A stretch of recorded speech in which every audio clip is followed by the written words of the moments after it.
you're in the right place.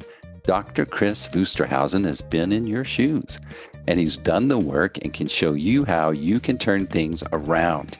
In this podcast, he'll share his personal stories and advice on how to create the life you want for yourself as a provider and as a business person.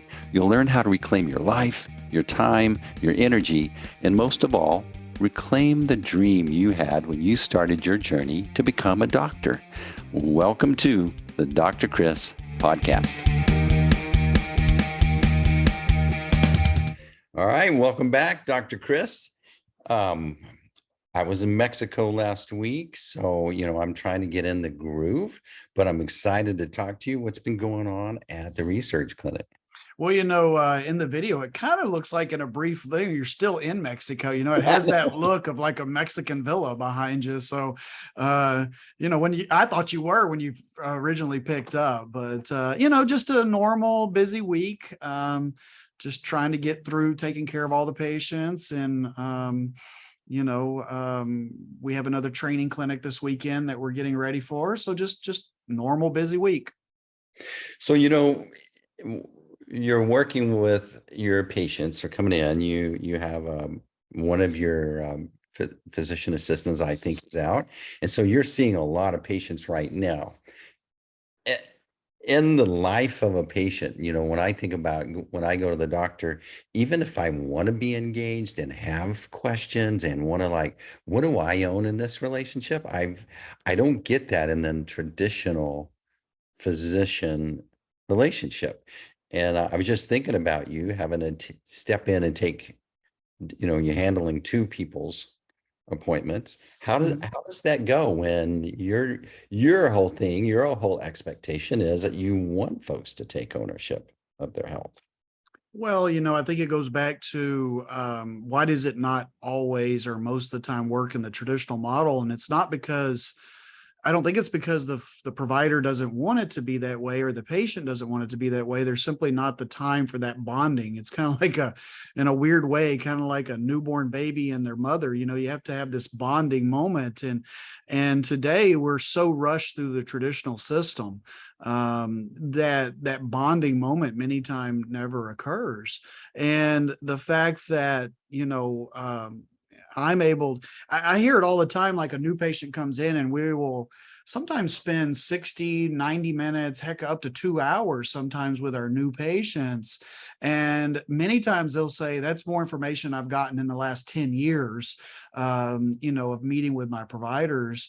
Even sometimes providers that do similar things to what we do, they'll be like, wow, like hormone replacement. I hear all the time, like, patients who maybe are transferring to us, maybe they, in our part of Texas, a lot of California transplants. So a lot of times they're coming from California and they're like, hey, I'm already on bioidentical hormone replacement, just need to come in, get my scripts filled, and you start talking and 45 minutes later, they're like, oh my God, that was more information than I've gotten in the last many years with my provider, starting from the beginning. So, making the patient feel comfortable. And then, like you said, then you have this extra layer of so now I've got a provider out. And if I go into the room, they're not used to myself. They're used to that provider. But, they're used to, usually it's a little bit different. I think it would be different if the roles were reversed. The fact that I'm the physician, they know I'm the owner, the founder. Many times to them, they're like, oh, that's cool that I get to see the doctor today.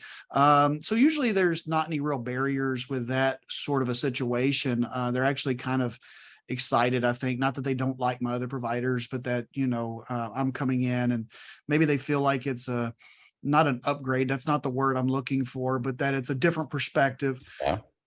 So I usually don't have that, and I just try to pick it up kind of like I'm seeing them for the first time, because I may be, even though I have their charts and I know what's been happening to them, and just say, and I think they find it refreshing. Like, hey, what are your goals, and have they been being met by our practice? And I have a little bit of an expertise that even my mid-level providers. Is there anything you want to discuss today? And many times, yeah, they'll pick up on it and we'll have a 15, 20-minute discussion about whatever it is that they're looking for, which I think that, again, I go back to practitioners and I always say, do you actually ask your patient what they're looking for out of the visit? Like, Steve, you came to see me. Well, obviously, we know if we come in and I'm coughing my toenails up, I pretty much know that you want me to heal whatever your respiratory ailment is, right? Or if you're throwing up, make my GI bug go away, or treat me. That's self-explanatory. But, these wellness visits, I don't know if I ever remember, because it was just a foreign concept to me, to actually asking my annual checkup patients when they came in once a year because maybe Medicare forced them to. What do you want to work on? I was always one driving the train. I was the conductor, like, well, based off your labs, this is what I see and this is what we got to treat. And that was what the 15, 20, maybe if it's an annual visit, 30-minute visit ended up being about. Whereas now I do have the blessing that many of my patients are what I would overall call healthy. Okay.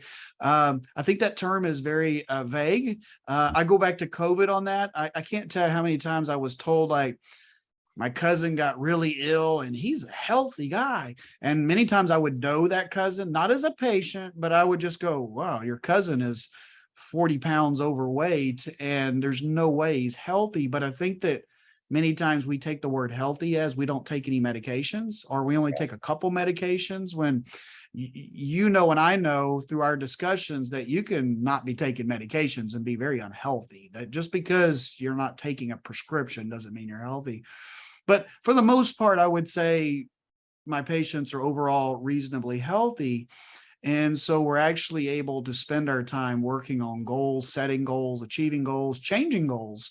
The nice thing about goals is we hope that we set goals that we'll achieve, and then we can modify and keep going. I mentioned that I have a colonoscopy coming up, and I had to like pre-authorize and everything. And they asked me, like, I don't know, 50 maybe questions, like an interrogation, trying to collect all this information. I'm sure your new patients go through, there's some general questionnaire that they fill out. But when you were talking, I was wondering what would be like the best 3 questions to ask you, or a provider that is a real, what I say real, like a wellness provider, someone that's wanting you to be proactive and take control of your health. You mean from the patient to the provider? Yeah. What are like the top 3 questions you love to hear? And I don't know if they're questions, maybe more just like statements, or what I really, and I don't know, that might be hard to nail down, but what I like to hear is just patients that have educated themselves and they're coming in with literally a goal. I want to lose weight. I want to be able to exercise better or more efficiently. And I want to work on my nutrition. Whatever it is, I want a better sex life. I love patients that are preventative in nature. I'm a DO, an osteopathic physician, and by nature, if people were to ask what's the biggest difference, by the way, we have the same exact privileges in America, DOs and MDs. Actually, DOs get a little bit more actual hours in medical school because we're actually trained in the musculoskeletal system. So prevention is kind of what we're taught from the start. Now, by the way, there's a lot of MDs that are very into prevention. I'm not trying to say that you can't, and there's a lot of DOs not into prevention. So I'm not trying to say that one way is better than the other, but, as an osteopathic physician, I've always been geared towards prevention. And so patients that understand the values of, like Alzheimer's testing, like, let's not run from this. Let's test. Let's see if we are high risk for Alzheimer's. And if so, what can we do about it? And generally, any patient that has pre-educated themselves and who is open-minded to what all options are out there, it's such a untruth that the only way we can make people better is if it's a prescription that comes from CVS or Walgreens. And just like Alzheimer's disease, I think that's one of the, well, obviously it's a really sad disease, but this thought that there's absolutely nothing we can do about it. By the way, the medications, the traditional medications that are out, by the way, I think are practically worthless. But there are things that can be done about it. There's so many good, not so many, but the treatments that are out there are so good, but they're not traditional. And so they don't, most average people, and I think it's really sad, don't even know about these treatments. So I don't know about what exactly 3 questions I might think. I like a patient that comes educated, a patient that's done legitimate research. Okay. I'm going to say legitimate.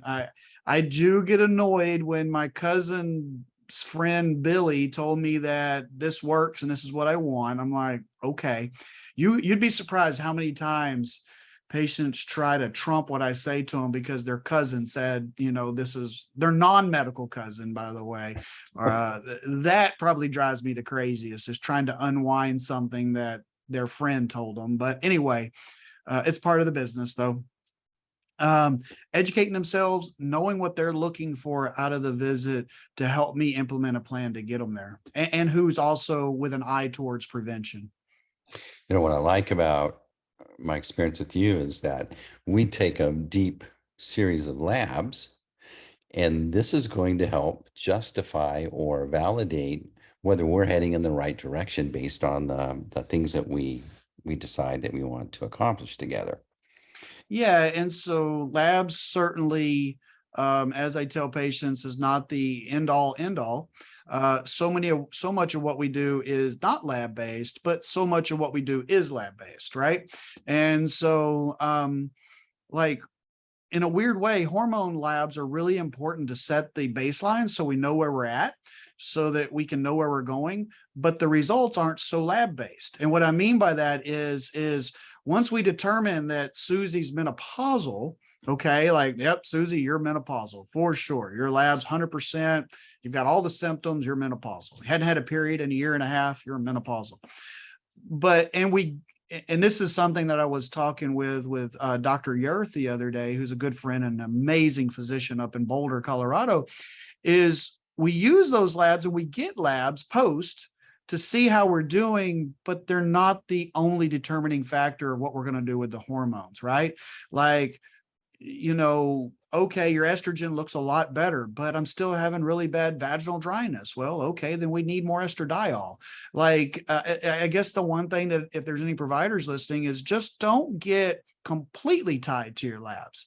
They're really, bless you, they're really important. We need them. Many times they do absolutely decide our clinical decision making, but also, let's be doctors. Providers maybe is the term I should use. Let's be good providers. And, they teach us in medical school that probably 75% of everything is just history. Like listening to your patient, them telling you, back in the old days, they didn't have all the fancy labs and everything. And so, you had to listen to your patient, treat the patient. So I agree, their labs are very, very important. And we do a much deeper dive than the average physician does. I kind of giggle to myself now when I look back at the lab panels that I used to do in traditional medicine. Like, oh my God, that's literally like a $20 lab panel that really tells me, you've heard me say it kind of gives me an idea of how Steve looks today, Tuesday, October 3rd. It doesn't give me a whole lot of insight to 2 years from now, 3 years from now, 5 years from now. So I can kind of deem you safe to live another day, but I don't know that I'm really knowing how you're doing long term. They were very convincing to me to make changes in my lifestyle. I think that, the folks that really excel or do well under, working with you as a provider, you have to be bought in and you have to address some lifestyle changes. And there's a lot of contradictory voices out there. But when I sat down and looked at my labs and I could see that, one aspect of my body was really still working really hard and it needed a break. That was convincing to me, but I had to kind of see the data to buy into it. And everybody's personality is different, right? Like some people really are data driven, some people are not. And I do tell patients all the time, the good news for us is, especially with what we do with, podcasting and information that they can find out about me before they come in. I think that most patients are kind of bought in when they walk through the door, because today a much more informed patient base than even when I started 12 years ago or whatever, 13 years ago, doing this type of medicine. But I will tell patients during their consultation, if at any point you don't feel like I'm the fit for you, say it now, please. I always joke, you have the ability to, we can work together and help you. And I hope I can help you, or we can part friends at the end of this consult and just say, you know what, this isn't for me. And that's fine. I mean, some people just aren't they don't want to make changes. I always joke, but one of the restaurants that's close to our office here is Chili's. Roam into Chili's about this time of the day, and I can find 95% of the people by the eyeball test are unhealthy when you walk around this. And, they're having Coke and queso and hamburgers and French fries for lunch. I always go, good Lord, that's the lunch. What is dinner going to look like? Because I don't know if everybody's like me. I try to really keep things under control, and my meal that's going to be probably a little worse is going to be dinner. And so you're not going to change everybody. We certainly are a practice that is probably for, I don't know what, 2 to 5% of the population. And that's okay. The good news is that's still a big number. There's a lot of people. And we really, and I'm not trying to sound trite when I say it, we really don't want those patients in our practice who have no vision of changing anything. Like Brenna, who was listening to our podcast the other day, and she drinks an occasional diet drink. And, I was, I think, ranting about sodas and diet drinks. And I guess I made a statement that if you're not even willing to stop soda, then how can I help you? And she was like, that was kind of harsh. And I was like, but it's true. Like, seriously, like in the grand scheme of health, if you cannot give up soda, like that is just, we can talk about anything, but I'm not giving up Dr. Pepper. Here in my neck of the woods, Dr. Pepper is king. Like seriously, you would rather die early than give up Dr. Pepper. Well, you know what? How can I help you at that point? And so, and I hate to trivialize it like that, but sometimes you just got to make those decisions. You know what? I am willing to change things. Sleep. Like, it's one of my pet peeves is sleep, and really diving into people's sleep and trying to, people underestimate how important good sleep is. And guess what gets worse as we age for nearly all of us? Sleep. So we have to work harder and harder. When we're young, we could just like fall asleep in a corner with the lights on and sleep for 7 hours.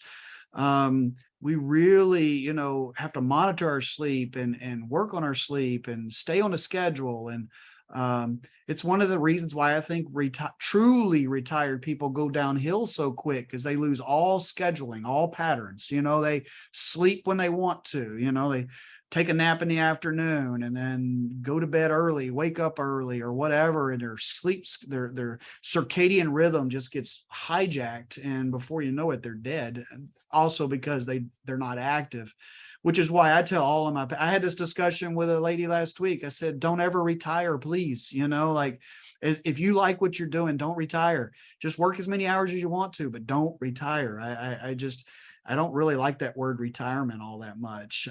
Stay busy and when I say retirement, I mean like sit on the couch and stare at the wall. I mean, I don't care if you're making a paycheck or not, but do something. You have to have something to wake up for every morning to keep our brain and our body going.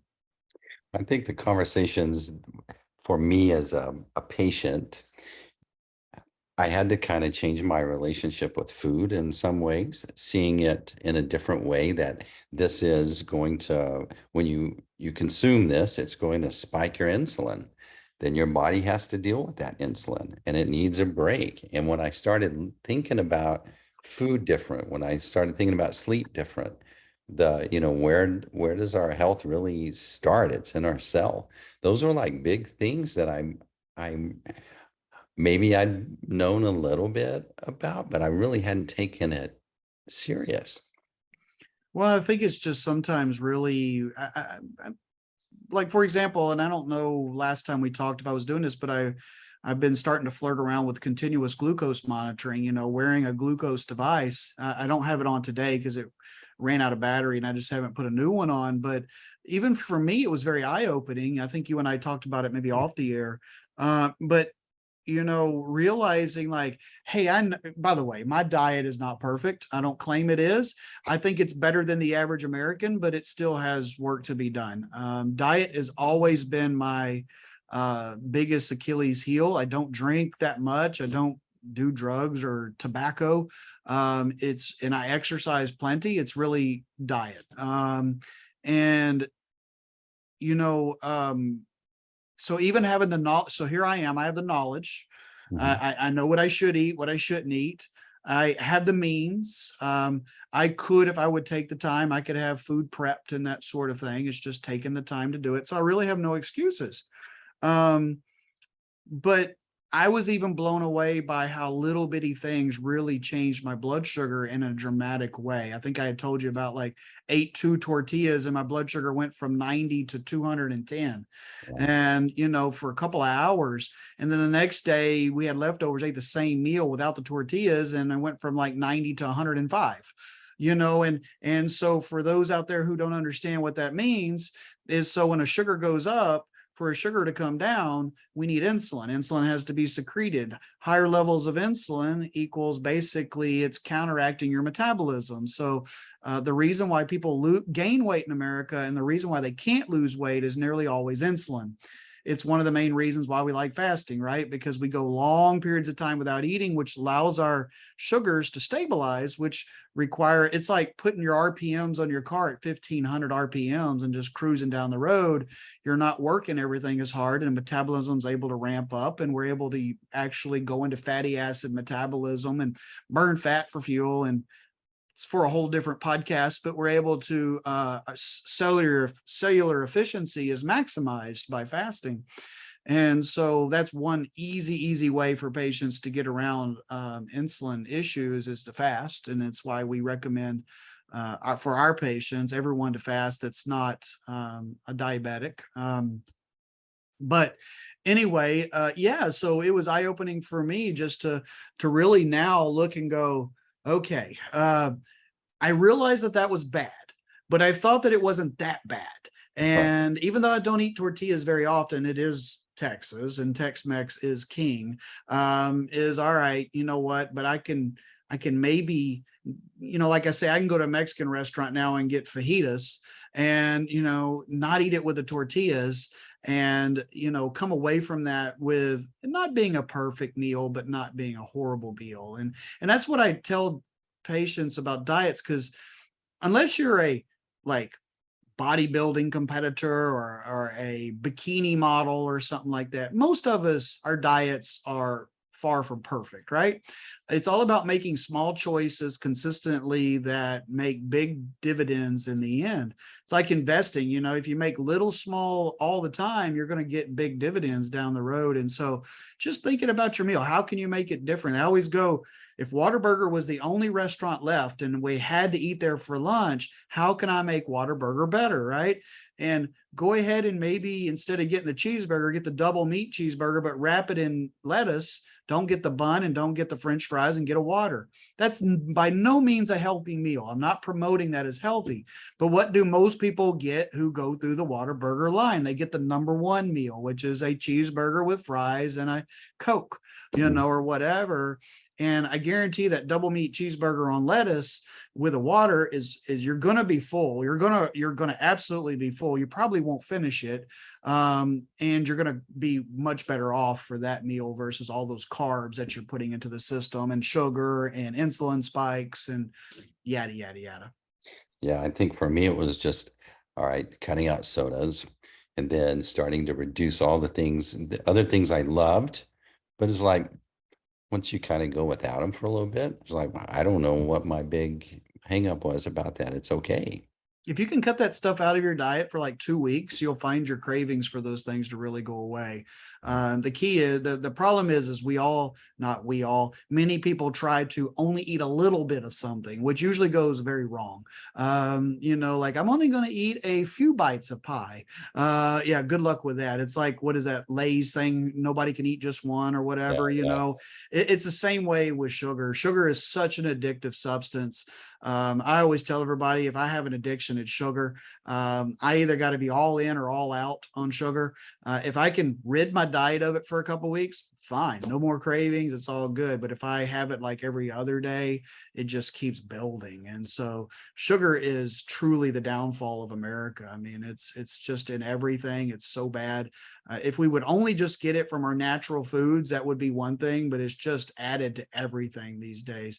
And my new favorite, or not one of my new favorites, but one of my pet peeves is how they put on candy a fat-free food.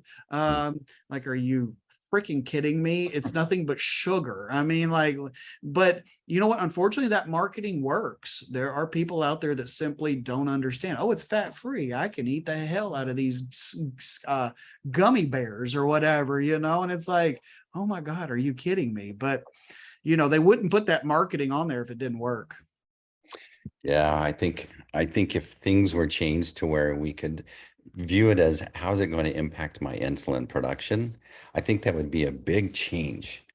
It, just if you knew, all right, I'm going to eat an apple, I'm going to produce insulin, but if I'm fasting 10 hours, 12 hours, 16 hours, it doesn't matter that I had a little bit of insulin producing stuff. You need it. Yeah. Well, You yeah, know, we got it. We have to eat, right? Like we're not going to not eat. And, that's where I think really, and that's where I'm starting to really take my practice more with this continuous glucose monitoring, because I just think it's so educational for you as a patient to go, okay, I ate an apple and peanut butter, or you know what, let's give a different example. I ate an apple alone and my blood sugar went up to X.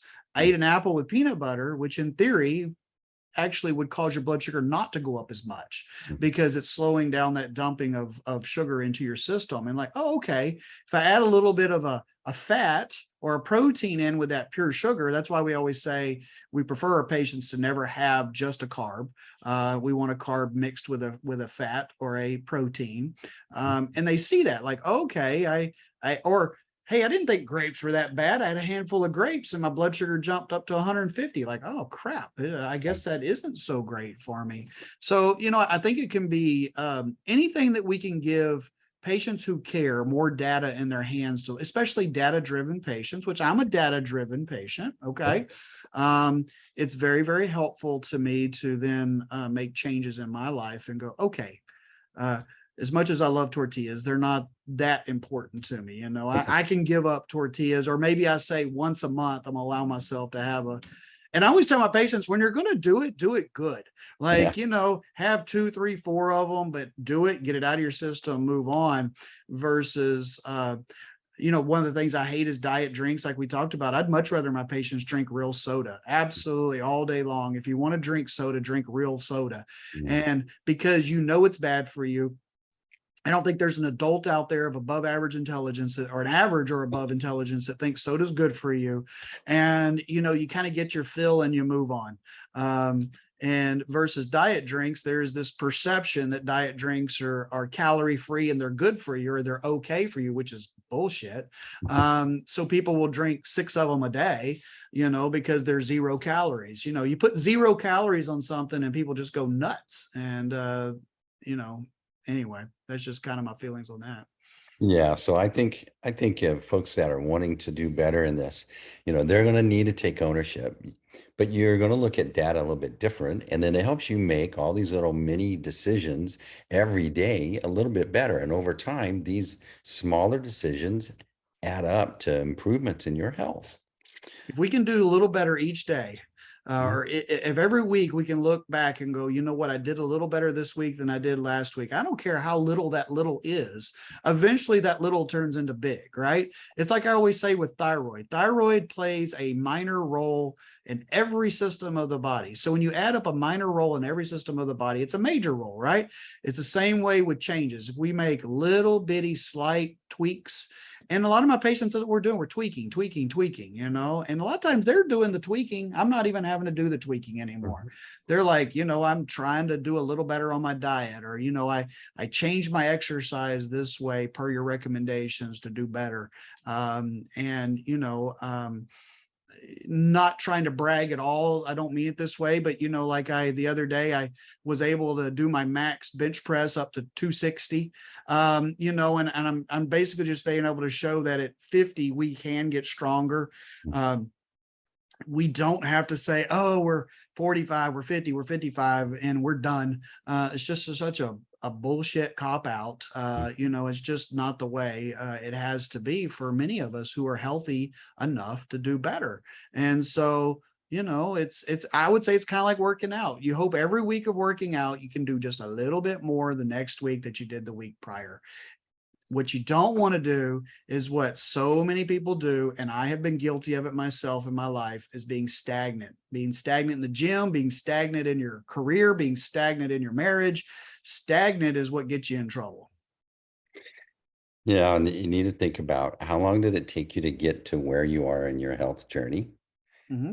Those were, let's say it was, you're in a not a optimal state where you were making certain decisions over a long period of time to get to where you are.